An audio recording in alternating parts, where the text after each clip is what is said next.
Hello everyone and welcome back to another industry report, and we've got a real spicy one for you today, so sit back and relax because you know what, this is actually quite important but also bloody good fun. Okay, another few salvos have been fired in what Epic might call the Grand War for developer freedoms, or what Apple would perhaps characterize as them fending off Epic's Trojan horse and theft. Yep, those are two words Apple used, or three words, in illegal filing. Now, this time what's happened, right, is Epic have struck back at Apple for killing their developer account with an injunction, and Apple swiftly responded to that. And when they did, they took the gloves off. And, well, they're calling Epic all sorts of things that Tim will inevitably refute on Twitter, and they don't particularly have great things to say about Tim himself either, which does make this a bit more spicy than most legal updates, which, you know, usually are boring as hell. Now, our last update saw Apple, of course, kill Epic's developer account, removing all of Epic's games from the App Store with no remorse. Not that any remorse is particularly needed, because Epic did literally violate their contract with Apple. Now, this did apparently also include a ban on getting another account for 1 year. And suffice to say, since then, it's been a long few days, and we have a lot to talk about, with Apple now counter-suing. So yes, the story is going to get more and more heated, and if you want to know what's up with that, hit that sub button. Most of the people who watch this channel are not subscribed to the channel because, hey, it's YouTube. Everything's an algorithm now. So if you want actually stuff dependable, hit that sub button. Thanks for your support, and let's get into it. We must begin with Epic's injunction. So shortly after Apple removed their account, Epic filed an injunction, basically hoping that the court would understand their plight and hashtag free Fortnite. Now, this injunction was basically just going through the usual arguments that we've heard. Epic say that Apple unlawfully are maintaining its monopolies on app distribution and payment processing, explicitly prohibiting competition in the market, and that, quote, all Epic seeks in this injunction is to stop Apple's retaliation. And it is words like that. It's the strong language that I think is what really characterizes this. Here's an example. Apple, quote, retaliated with ferocity against Epic for daring to challenge Apple's misconduct by offering players lower prices. Epic say that by threatening their access to widely used tools, it was basically Apple doing a clear warning to all other developers, essentially saying, challenge us and we will destroy your business. I suppose another way of putting that is, break the rules that you signed to with us and we'll kick you off our store. Suppose it's a matter of perspectives, and that said, the antitrust thing is important, and that's something we'll have to go into. Now, as for their reasons, first of all, there is, their reasoning that Apple are running monopolies. That's something that the court will more properly get into, I believe, on the 28th of September. So that was the first thing, and we've covered that before. Second, though, it is that Epic, as well as third parties and the public interest in general, will be irreparably harmed by Apple's actions. And this is where Epic really do try to sell themselves as the heroes fighting for the good of us all. That's really what they want you to think.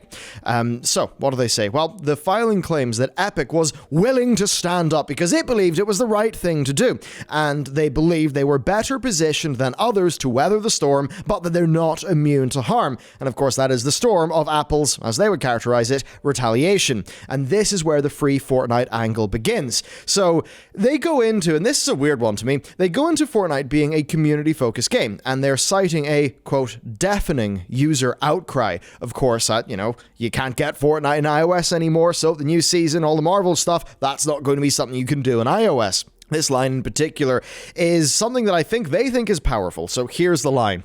By removing Fortnite from the App Store, Apple has cleaved millions of users from their friends and family. Yes, I suppose now, in the days of the Rona, the days of the lockdown, when really, I can't talk to my friends unless I'm also playing Fortnite and purchasing skins, that's it. Because Apple have removed it, it's basically ruined my life.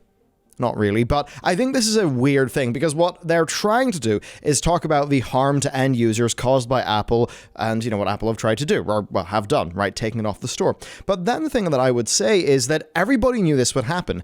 Epic knew that this would happen. Free Fortnite is something that they knew they needed to make an advertising campaign around because they knew they were going to be booted off the store, right? Everyone knows this was going to happen. So that Epic are in this situation where they broke the rules on purpose, knowing they would get kicked off the store, and then they are trying to say, look at all the terrible things that happened to all of our users when, our game was kicked off the store. It's a bit weird to me. It really does not ring that, doesn't ring that true. Now, in terms of numbers, they say the daily active users on iOS have dropped by 60% since it was removed, and that Epic, quote, may never see these users again. And in real terms here, it is projected that Epic are going to lose out on a cool almost $27 million a month as a result of this. And even for a billion-dollar company like Epic, I mean, that's going to sting significantly, and perhaps more important to, more important than just losing, money right now. There's also things like losing users long term, and Fortnite losing some cultural steam. So it could be that the next big phenomenon could actually be found on iOS and capture a whole bunch of those users who can no longer play Fortnite. They then also do talk about, in their injunction, the Unreal Engine, basically saying that if Apple cut off Epic's ability to update Unreal, there'll be no way to estimate the loss to Epic. And that absolutely is true, because then, as they say, the industry would have no choice, right, but to move away from Unreal Engine, and that would obviously hurt Epic in the process. Now, that said, it would also hurt so many developers to a ridiculous degree. The same goes for publishers. And this is a very valid point. I do think here that Fortnite and Unreal Engine should be treated as separate things. I think that's the pragmatic thing to do. And the good news is that this is currently the case, right? And this is actually something defended by the presiding judge. So the judge very much doesn't believe, at least based on what we know so far, that anything should fall down on Unreal Engine. But I suppose that is an axe that Apple can just hang over Epic's head. If they're going to do the full hardcore, Epic, we never want to have anything to do with you ever again. Nothing you do is okay with us, goodbye. And then, of course, Epic, can't update Unreal Engine for iOS, which would be bad considering how big iOS, is. So basically, right, this is all the standard arguments. It is, though, bolstered by the idea that Epic are in a lot more danger than Apple, right? Apple have a lot of money, or at least so I'm told, and I think that means that, oh no, Fortnite's gone.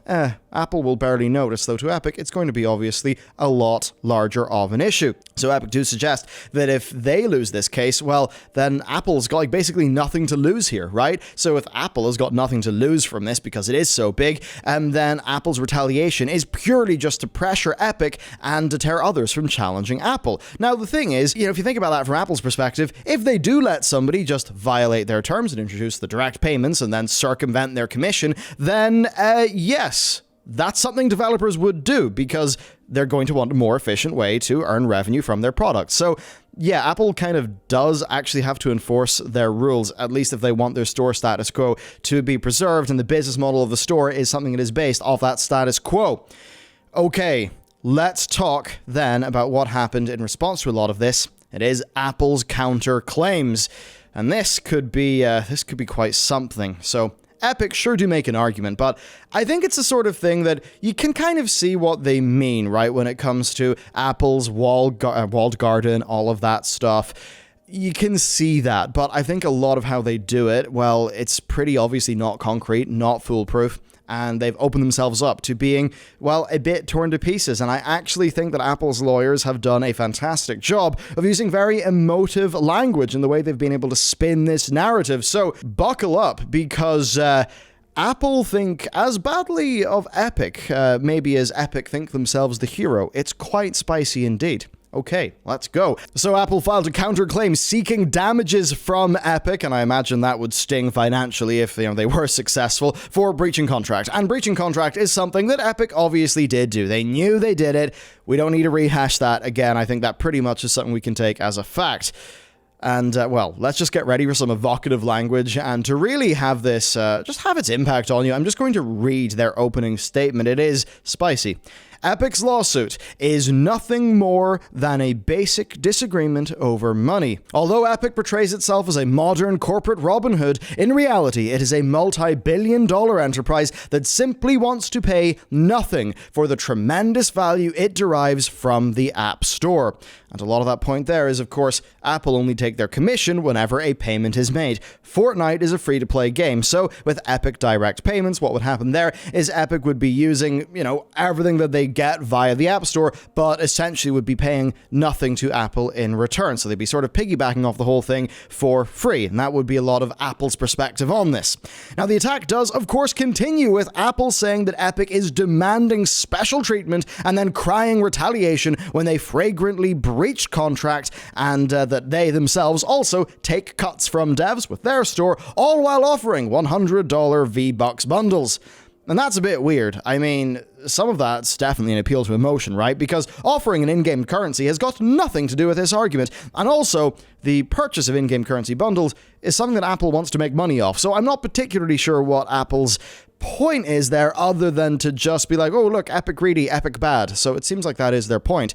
And, we'll get onto the whole commission versus payment processing thing in a little bit, because it really is fundamental to understanding the various different perspectives on this issue. So Apple talk about how Epic took advantage of everything that the App Store and just Apple in general offer to them. And what that means is tools, marketing, the insane customer reach that Apple had built over years and years of investment in their hardware and software platforms. And Apple, of course, extol the virtues of the App Store. They argue that Epic has taken advantage of more features than any other developer in the last 2 years, 200 manual app reviews, every season being highlighted in the App Store spotlight. And yes, that is something that happens. If you don't use an iOS device, if you open the App Store, they kind of have this timeline, very narrative-focused front page for it. And if there's a new Fortnite season, that's probably how you're going to know about it, because there will be a promotion. And speaking of promotions, there was also the time that Apple paid to promote a Fortnite in-game event in Times Square, which obviously would have helped Epic quite a bit.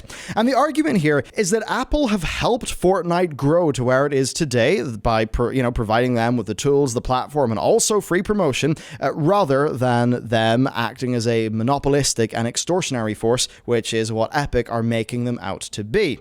Now, they then even point out a bit of Epic's two-faced nature, as they put it. So in April, Epic execs actually thanked Apple for their support, and this is where the Apple lawyers actually weave a pretty damn good story. So here's the quote. But sometime before June 2020, things changed. Epic decided it would like to reap the benefits of the App Store without paying anything for them. Apple also reiterate the fact that Tim Sweeney did ask for permission to create, Epic's own store and an exemption to the 30% cut before the whole thing kicked off. And that really does make it look like Epic just, asked for what they wanted, and then when they didn't get it, just threw their toys out of the pram. In fact, actually on that, Apple calls Epic's move to add direct payments a, quote, sneak assault on the App Store. They say that Fortnite was a Trojan horse, and I mean, this is so narrativized, and that in the dark hours of the night, they pushed a hotfix to add in the direct payments, something that Apple considers, quote, theft. Period. And we'll get on to why they would consider it to be that in a little bit. And they're also really trying to hammer home the fact that Epic breached contract without remorse. That's something that Tim Sweeney actually does admit, and that the whole thing is just in the name of furthering their own business interests at the expense of Apple's. And I suppose to put it quite simply, I think Apple are trying to push the idea that, look, everything was going well, everyone was making a whole bunch of money, it was all good, and then Epic got greedy. I think that really is the core vibe they want to get across. And they basically defend the App Store as promoting competition within and without, and that is something that is apparent in Fortnite's huge multi-platform user base. And they also, and this is the bit I've really been actually almost recording this entire video for, they refute that charging a commission is anti-competitive, especially because Apple make nothing from their investment in their, their App Store until developers can actually sell something on that store to users. And that's basically the point here. So I want to just run this through in your head. If a free game is downloaded on Apple, what's happened there, as an example, if you're using the Metal API for graphics, if you're using a whole bunch of that stuff, then you are, yes, using the work of Apple's engineers. And then it goes up in the store, and then you get an Apple feature. What happens? Well, you've got that feature for free. All these people are downloading your app for free. And at that stage, Apple's got no money for its investment in its platform, right? The money, the business model, is Apple charging what they call a commission on sales. Now, that is the core thing. Epic says it's not a commission. Epic says it's an extortionate payment processing fee. Because certainly, yes, a 30% payment processing fee is absurd. But I think really quite clearly to really everyone, it's not that. The 30% is for you being on the App Store and all the things that come with that and all the APIs and blah, blah, blah, blah, blah, that's involved there. And the whole point is that, yeah, if a game is just 100% for free with no in-app purchase or anything like that, then somebody, just can get it, and that's it. Apple doesn't make any money. And, it is fair enough for Apple to want to make money from the work that they actually do. I think that's reasonable, even if, yes, Apple is this humongous company that it's very, very hard to have any form of sympathy for, especially with how they can act sometimes. That's really the situation, and I think there's a bit of hypocrisy that slips in here, because if you look at basically what Epic are saying here, what Epic seem to want is for Apple to change their fee so that, they're basically doing things at cost, right?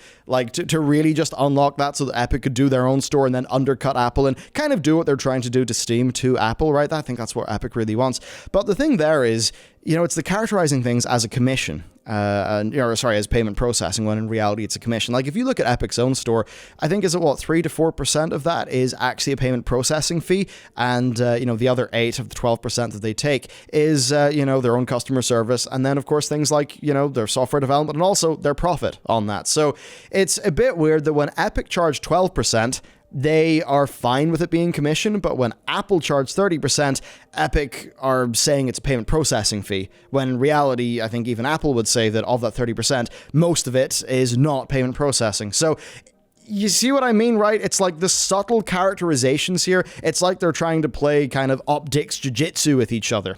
Now, this entire filing, it is full of juicy quotes, but I'm going to leave you with one more for the road.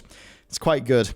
Epic fired the first shot in this dispute, and its willful, brazen, and unlawful conduct cannot be left unchecked. Neither Mr. Sweeney's self-righteous and self-interested demands nor the scale of Epic's business can justify Epic's deliberate contractual breaches, its torturous conduct, or its unfair business practices.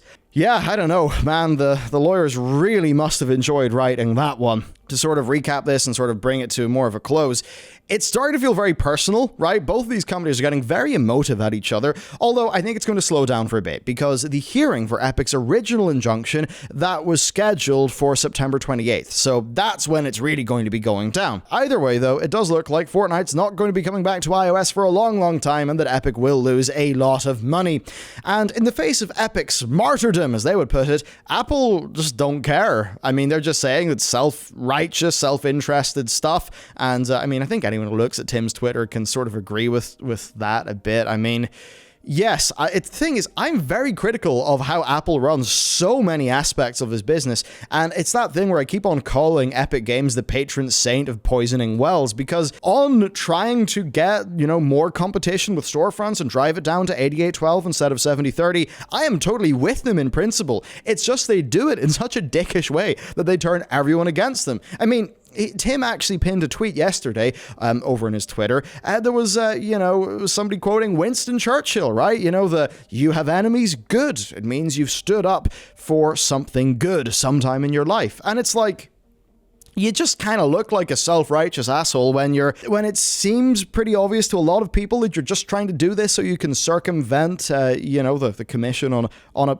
look, I think they genuinely do want more things to be open, right? I think they genuinely do want that, but I think it would be very silly to also say that Epic are, that Epic are in a situation where it's kind of...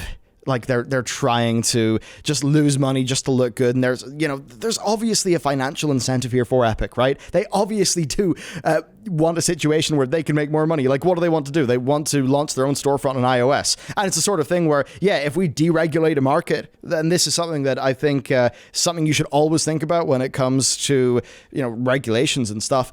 Sometimes what happens is when you deregulate the hell out of something, well, the people who are most able to make use of that deregulation are the people with the most resources, which of course is the incumbents. So if you're in a situation where iOS is somehow deregulated and you can have as many different app stores stores as you want, what's really going to happen is, well, yeah, is it great for the indie who wants to do all their stuff? Sure, it might be good for them, but ultimately the people who will benefit the most from that are the companies who are the incumbents with all the money. So, Epic. Right? They're the people who would benefit the most from some sort of deregulation there. And you could argue that, yes, if they benefited a lot from that and there was 2 stores, there would be competition and that Epic would be offering a better deal for devs and that would be good. And yes, that's all, real good parts of competition. But in terms of the angle of Epic's self-interest in this, I do think that is a worthwhile point to bring up. Overall, though, I would say it's beginning to look like Epic are a bit in the back foot here, although we've not really got into the real meat of things, which is the antitrust allegations, and that's what really matters, especially when you had Tim Cook, you had Tim, you had the Zuck, you had Sundar from Google, and, all these, I think Satya from Microsoft was there as well. Was it the Senate hearing, the House hearing, whatever, American government hearing for, antitrust and stuff with the big tech companies, so you've got that going on. I think that's why Epic really felt like now's the time to stick in the dagger, so that's what's going to matter, because that's actually sort of playing to a larger theme in American sort of, public consciousness and politics in the minute. So, certainly interesting stuff. But yeah, it's that antitrust stuff that really matters. For now, I think it seems like the free Fortnite gamble didn't really pay off as well as Epic perhaps expected. Maybe they thought that Apple would make some moves following, their young sort of fan base getting very up in arms in that, and it doesn't really seem like that happened. Epic, are they going to find allies here? I don't really think so. Who's going to go up against Apple? Epic are probably right in that. Not that many people. And the only other people who did, of course, was Microsoft. But that was Microsoft basically just trying to say, hang on there, everyone. Can we just protect Unreal Engine? Because if that goes, then so much of the gaming industry is a humongous pickle, and it's good that the judge is, I think, being sensible there and trying to just sort of balance out the very negative effects that would actually have. That's essentially the situation that we are left in. We will just have to wait and see how this case plays out. And I'll tell you what, as much as it is all very important and high and mighty and involves a lot of very big ideas, it's also just, spicy and saucy and very full of drama, which means that it's actually bloody good fun to cover on the channel. So, that's it for today's video. What do you think? Who are you leaning towards? Are you leaning towards Epic, leaning towards Apple? If you've got an opinion, throw it down below in those comments. Pretty interested to see where everyone is kind of just sort of falling in this issue. Thank you for watching, and I'll see you next time.